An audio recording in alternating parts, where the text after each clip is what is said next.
ማስረጃው ላይ ሆነም እኛ ጋር እሺ። ሌላኛው አንተ አሁን ከምንድን ነው የተፈጠርከው? አዳም ከአፈር ተፈጠረ። አንተ እንዴት ተፈጠርክ?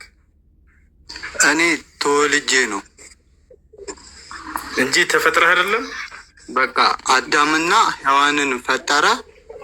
ተረዳኸኝ? ብዙ ተባዙ ምድርን ሙሉአት ብሏል። በቃ ያ ደግሞ ረቂቅ የሆነው የእሱ ስራ በርስ ስለዚህ አንተ ተወልደህ አንተ ተወልደህ እንጂ ተፈጥረህ አይደለም አይደለ? እኔ ተወልጄ ነው፣ ግን ፈጣሪም እንደሆነ ማለት ነው አምናለሁ። ያዘጋጀ ተወልዶ ይቅርታ ተደገመ ፈጣሪ ስም አንድ ሰው ያውራ። አትሰሙም እንዴ? እሺ አንድ ሰው ያውራ። አዳምጠኝ። እሺ ይቅርታ።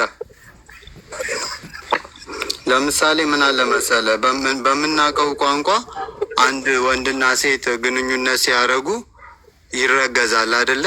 ልጅ ያንን እኛ የምናውቀው ነገር የለም፣ እንዴት እንደሚረገዝ እንዴት እንደሚወለድ።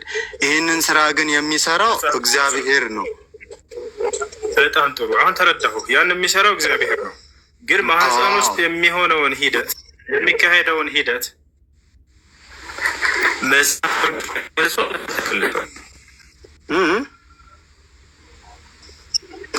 ማህፀን ውስጥ የሚካሄደው ሂደት የሰው ልጅ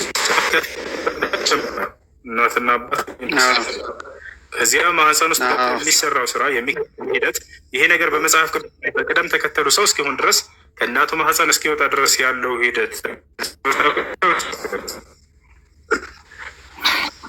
ይቅርታ አድርግልኝና እኔ አንድ ጥያቄ ልጠይቅህ።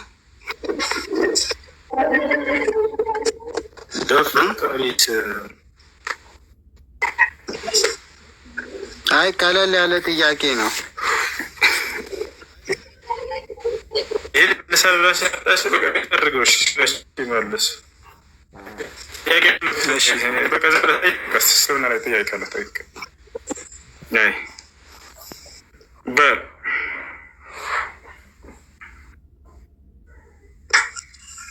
ጀመረ አንተ ባልከው እኮ ቤተሰብ አሁን እስኪ አንተ ልጠይቅህ። ቤተሰብ ፈጣሪ ናቸው? ሰው እንትን ወላጅ ናቸው? አስገኝ ናቸው? ፈጣሪ ናቸው? እንደ አንተ አባባል ከሆነ እኮ ፈጣሪ እያደረካቸው ነው ማለት ነው። መቼ ፈጣሪ ናቸው አልኩኝ? እኔ ጌታ ሰው እኔ እንደዛ አላልኩም። እኔ ፈጣሪ ናቸው ሳይሆን እና እንዴት ነው ኢስላም የሰው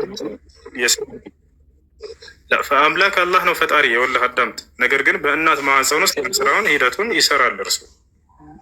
ያ ነው አምላክ አላህ ሱብሓነሁ ወተዓላ የሰው ልጅን እኛን ለመፍጠር በእናቶቻችን ማህፀን ውስጥ ከፍትወት ተብታ ጀምሮ ሰው ሆነን እስክንወጣ ድረስ ያለው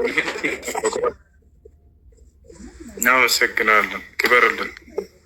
በጣም ይቅርታ። ያ መልካምነት ባህሪያችን ከሰውነታችን መረሳት የለበትም።